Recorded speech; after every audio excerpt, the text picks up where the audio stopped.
Hello there, welcome back to my channel. I'm Lexi, I'm the Winter Child Witch, and today we're going to be making pumpkin spice cinnamon rolls. Let's go.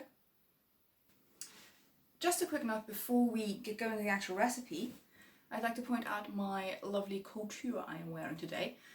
This is by, hang on, my brain is, this is by Witches Hit Back. They are a feminist artist collective based in the US, and they have these among other really cool motifs for t-shirts, tank tops, tote bags, long sleeves, you name it, they've probably got it. So I'll leave a link in the description box below. Check those guys out, or those gals out rather. Leave some love and say hi. Quick disclaimer though, I am not being paid for this. This is just because I really like what they do. I like their philosophy and the reasoning behind why they're doing it. So yeah, go check them out, leave some love, and let's get cracking. Okay, let me just center that for God. Let me just center that for you. Right, I'm going to let you in on a little secret. I have never made this recipe before. This is the first time, so bear with me. We have, in terms of ingredients, 400 grams of gluten-free flour with a teaspoon of xanthan gum added. Then we've got 250 ml of warm milk. Now I've separated this. This is 100, this is 150 ml, which I've added a teaspoon of vanilla extract to. Now this is because I'm using this warm milk to activate our dry yeast.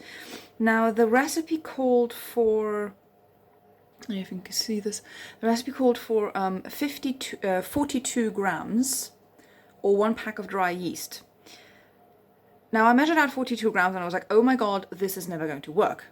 Brewer's yeast, might add to that, brewer's yeast.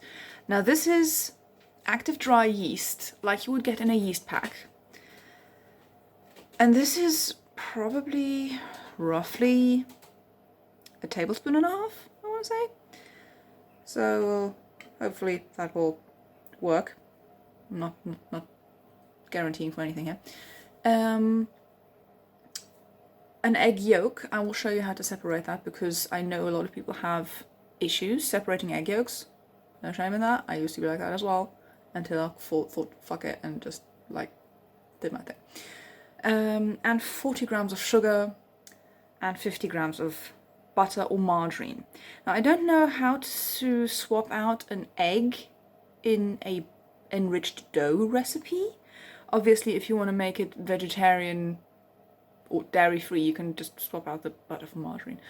Because this is the first time I'm doing this recipe, I'm not going to start messing around with the integrity of things too much. That being said, the filling is going to be a completely off recipe. This is, I want to say 75 grams of sugar. Recipe originally calls for 50 grams, and I'm like, no, 75. This is 60 grams of butter. They say it to be melted butter, but then again, fuck that, 50 grams. And I'm adding 75 grams of drained and squeezed out as much as possible of the water of pumpkin. Now this is not canned pumpkin because where I live canned pumpkin does not exist. This is pumpkin. This is actually baby bear pumpkin. I was so thrilled to find at Aldi. Sorry, so thrilled to find at Aldi in the beginning of October. I want to say. This sat in my freezer for about 2 or 3 weeks. So this was really like, I defrosted it last night, and there was so much water that came out, but that was actually really good because now it's like it's pretty dry. It's pretty sort of like stringy, and I think that's going to be quite good because you don't want too much water, too much like moisture in your filling because I think that would just run all over the place. Now this is the interesting part. This is a whole bunch of spices. This is just under a tablespoon, I want to say, maybe about 3/4 tablespoon of cinnamon, a 1/2 teaspoon of nutmeg, a 1/4 teaspoon of cloves, a good teaspoon of ginger, ground ginger powder, blah, and a good teaspoon of allspice. Looking at this right now, I think this is not just under a tablespoon, this is probably also more of like a good teaspoon, teaspoon and a half of cinnamon. I'm going to link you guys the recipe I'm using or basing this off, and I'm also going to give you the guesstimates of the contents that I'm using. Like I said, I've never tried this recipe. Bear with me, we'll see how it goes. Okay, so yeah, we've done the sugar. Soft cheese, I don't know whether I'm going to be using it. Right, what do you want to, oh yeah, I've also dumped 1/2 teaspoon of vanilla extract in here, just for reference. Right, the first thing you want to do is you want to activate your yeast. To do that, I'm going to take my, still lukewarm milk, and dump all that in here. Because the vanilla extract is being a little bit shy. Oh yeah, and your best friends in a recipe that includes yeast are always going to be a spoon, a fork, possibly a spatula, but definitely your own hands, so make sure you've got clean hands going into this. Right, we've dumped that in there, putting the sugar in there and dissolving it a little bit. Here's where your fork comes in handy.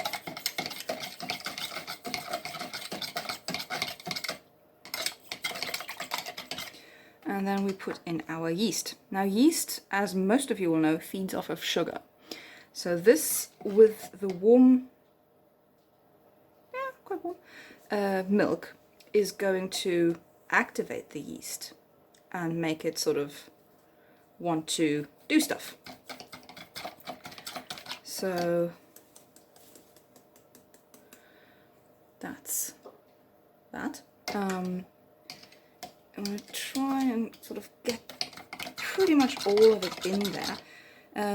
As you may remember from my first video, stirring clockwise is the whole attracting good things. And I'm not following any specific like goal with these cinnamon rolls. Like I said, like you probably noted that I haven't actually given you any references or any sort of traits for the individual ingredients. You could obviously, if you wanted to, charge the ingredients for whatever intention you want to bake into these cinnamon rolls, or pumpkin spice rolls, I think is more accurate. I'm just gonna set that aside. You can obviously do that. You can sort of put all your intentions in there.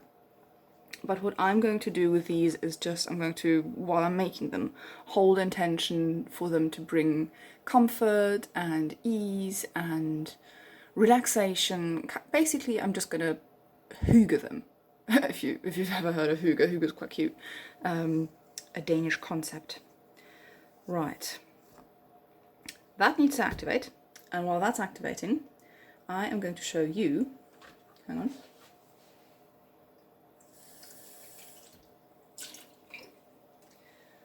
While that's activating, I'm going to show you how I separate my egg yolks. Hang on.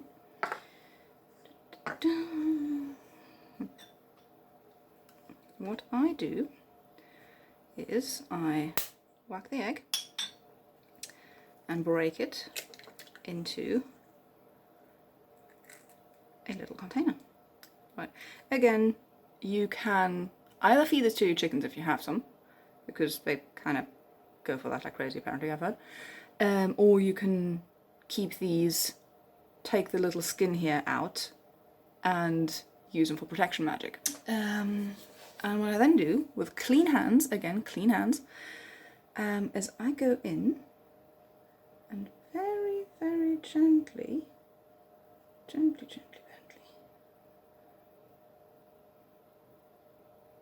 pick up the egg yolk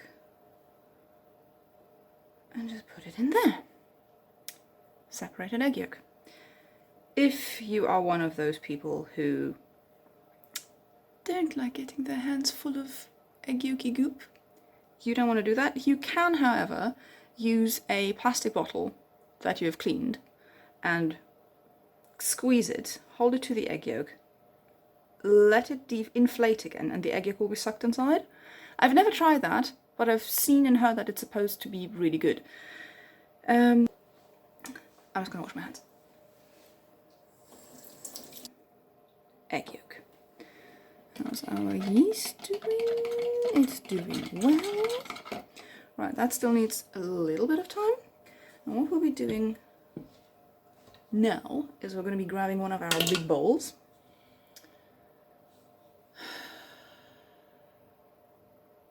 In all honesty, I'm not entirely sure why this is here, because the recipe is really, really bad and it doesn't say what to do with the butter. I'm actually really disappointed with this recipe because it's from Share, and Share are like a huge brand. What I'm going to do, by logic and by my previous experience with doughs and stuff, is I'm going to melt this in the microwave. Give me 2 seconds. Right. Microwave butter. This looks a lot more like what we want to actually be working with. And because this is a wet ingredient, I am going to just dump this in here. Oh, you can see sort of like the yeast is starting to get bubbly. Can you see that? Yeah. Yeast is starting to get bubbly. That means it's starting to sort of activate, which is great because that's what we want. And a little bit more warmth from the butter is going to be just right. Okay. I'll set that aside again.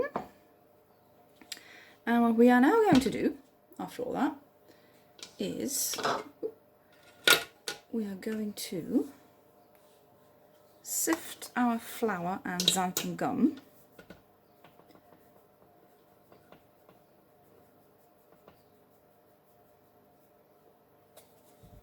into a large bowl. If you're organised, you probably want to have one wet spoon and one dry spoon. I am not organised, hence I have to jump between the two. Yeah.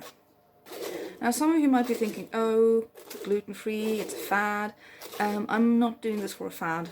I'm doing this out of necessity, not for myself, but for my partner. He has celiac disease, and any kind of gluten-y thing sends him into a tailspin of unpleasantness. So I'd rather avoid that by using the gluten-free stuff, which makes my life, I'm not going to say a lot harder, but you have to kind of like think outside the box. So yeah, some people genuinely suffer from gluten intolerance, and those people also suffer from the fact that people do it for a fad, and yeah, it's can be quite hard. All right, okay, so how are we doing over here? This is looking good. Okay, we've got our yeast, sugar, milk and butter mix. What I'm going to do is I'm not going to dump it in there all at once. I'm going to do that little by little.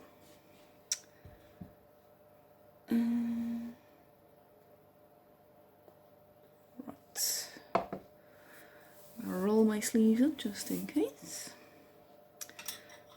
And here we go. So you'll want to incorporate this as evenly as you can. I have no idea how this is going to turn out. Partially because the last time I was working with bread dough, or for like a bread type thing, is about 5 years ago, And also I've never in my entire life made an enriched dough before, which is what this is. This is not just flour, water and yeast and a bit of salt, which I actually forgot. Put the egg in there. All your all your sweets basically is kind of, honestly can't think of anything right now. But yeah, I've been wanting to do this for the longest time. So here we go. And you'll see or notice, if you have worked with glutinous flour, you will notice that this is quite crummy, which doesn't generally happen with glutinous flour because gluten is an adhesive protein, which gives stretchiness and integrity. Now, for the stretchiness and integrity, in this case, I hope the xanthan gum will do its job, because if not, I have a problem. And that would be very, very annoying. Okay, this is more like it. It's always good to have a little extra flour on hand. Let me get that off the fork. Right. And this is a stage where I would say, ooh, there is quite a bit of moisture in here, which is why I shall add a bit of flour. Wow, this is going to be interesting, to say the least. This is going to be really interesting. Because usually with glutinous dough, you would go ahead and knead this until it's no longer sticky, because of the gluten sticks together and makes it rather homogeneous. With this baby, however, that might not happen. We shall see. We shall see. Now, usually, with a with a glutinous, like a wheat dough, what you would have by now is a little ball in which you can sort of like stretch and fold and stretch and fold and stretch and fold. You definitely do not have that. Definitely do not have that with this one, which is interesting. Like I said, I've never worked with this recipe before, never made bread dough or enriched dough, and never enriched dough in general, and bread dough with gluten-free flour. What I am going to do, which it does not say in the recipe, but what I kind of like, my gut is telling me to do, is I will be letting this rise, probably for like an hour. That basically just for the yeast to do its thing.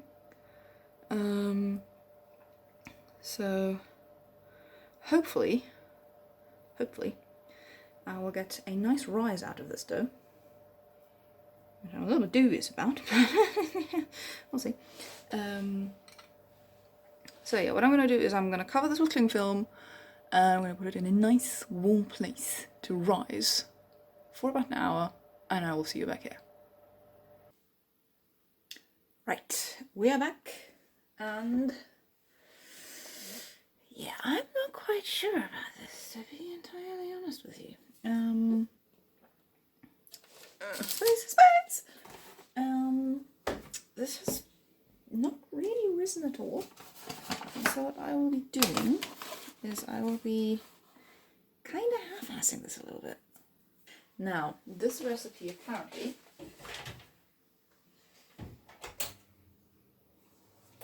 needs to be baked at 190 Celsius for 20 to 25 minutes. We'll see. Right, what I'm going to do Oh, this is crummy. Okay, interesting. What I'm going to do is I'm going to turn this out there. Usually, with a glutinous dough, at this stage you would do some more kneading. But, because this is very dry,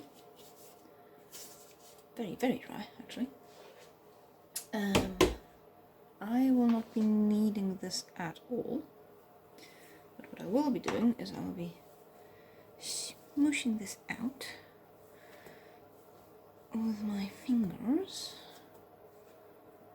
Oh, this is actually still really sticky as well. Interesting.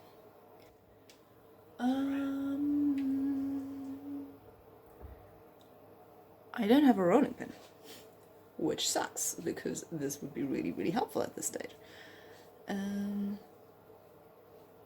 Let's just kind of gently use our hands for this. Yeah, this is the stage where I start asking myself, what the hell was I thinking? What the hell was I thinking? A, in making this, and B, in taping it? Well, I've never done it before. This is looking surprisingly reasonable. Surprisingly reasonable, actually. I'm going to be interested in how this is going to taste. Because I'm imagining, like, I know this is probably going to be really weird, but I'm imagining the Starbucksy Costa coffee, probably don't have that in America, kind of lush, rich, sort of cinnabony goodness.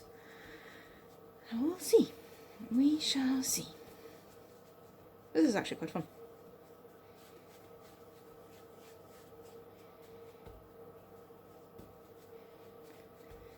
Obviously, if you have a rolling pin, this would be the opportune time to use it.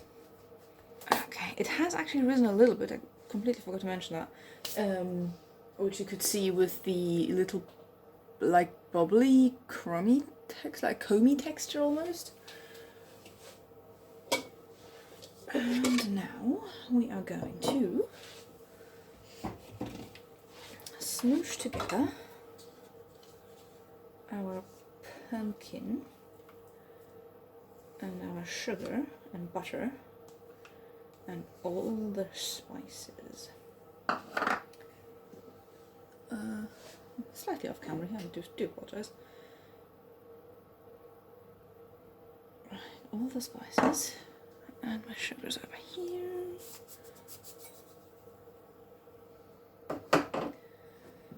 Okay, now gently smoosh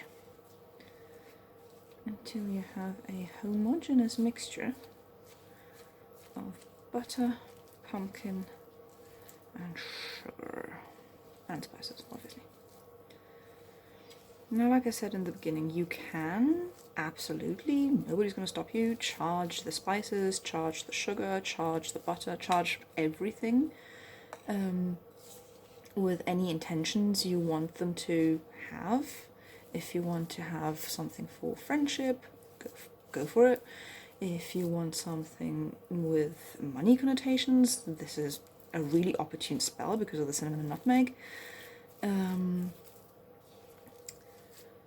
So yeah, I'm just keeping in mind that I want this to bring coziness and hominess and just a general, like, warm, fuzzy feeling,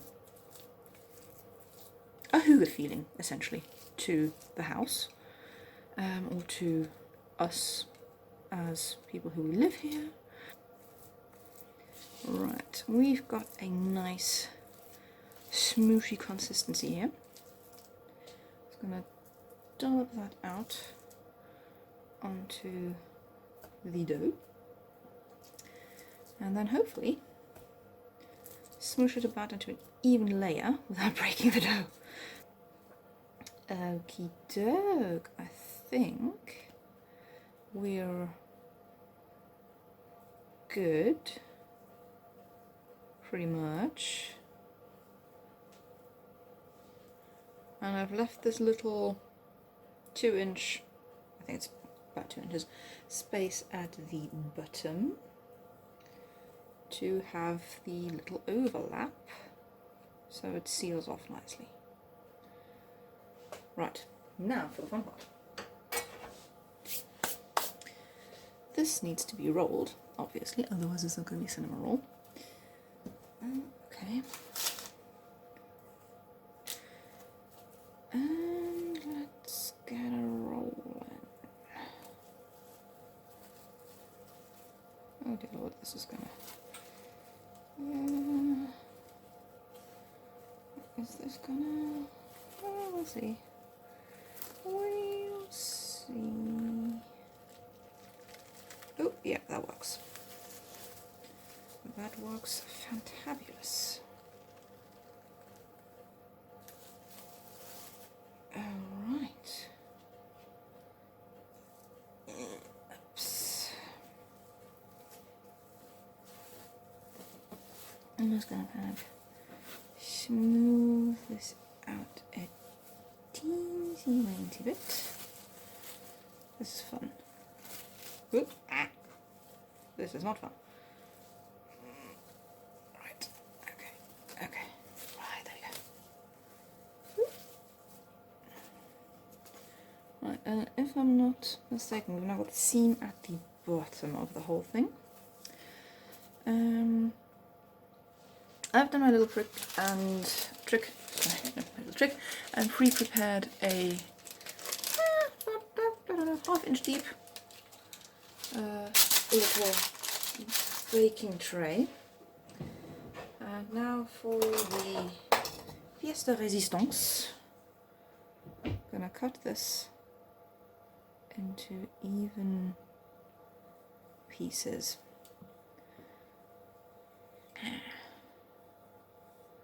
Right, this is gonna be amazing. Just kind of eyeball it. You don't want them to be too fat or too. I'm gonna try and go for about an inch, I think. About an inch. Ah, no. Right. Yeah, like I said, I think I'm gonna go for about half-inch pieces here. Inch pieces. Okay, let's start with this.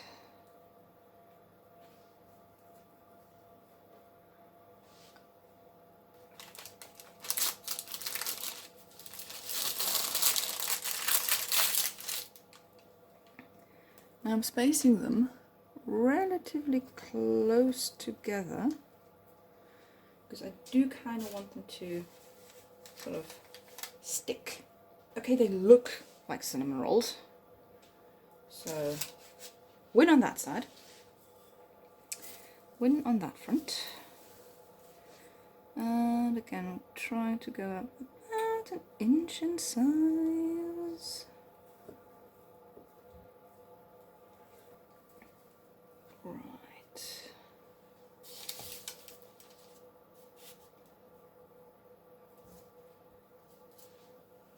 And last one.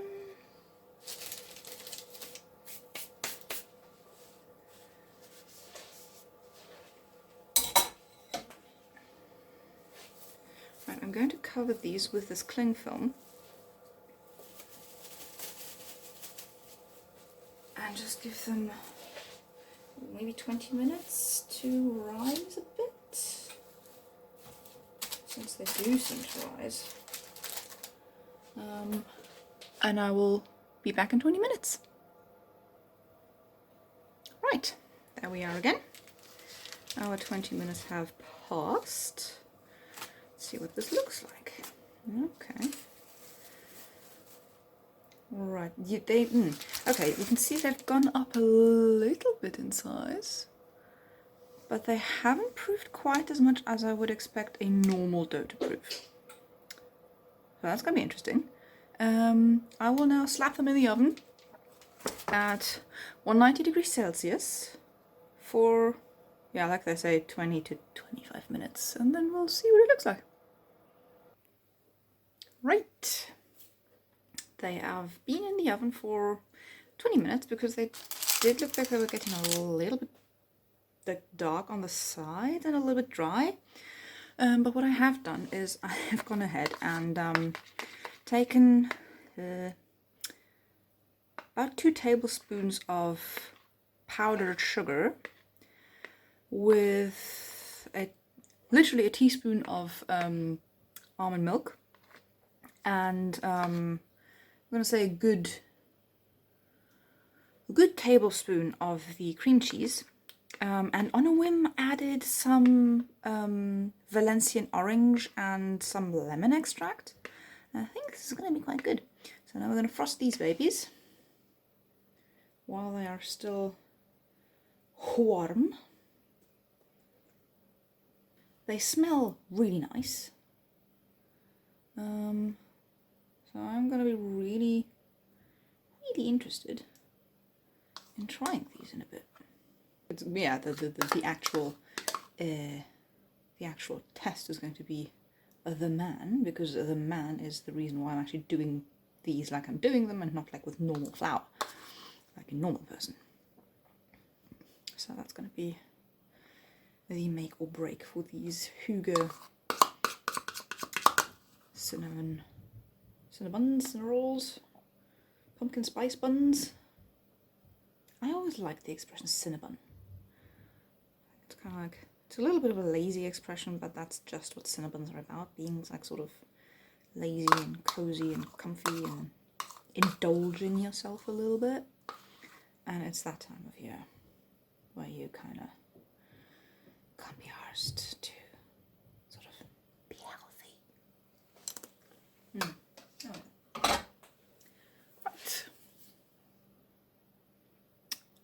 Yeah, I shall see you for the taste test and the final presentation. Okay, here we are.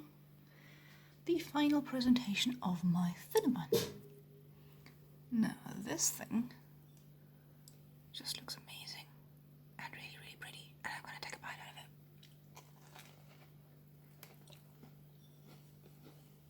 of it. Oh, wow.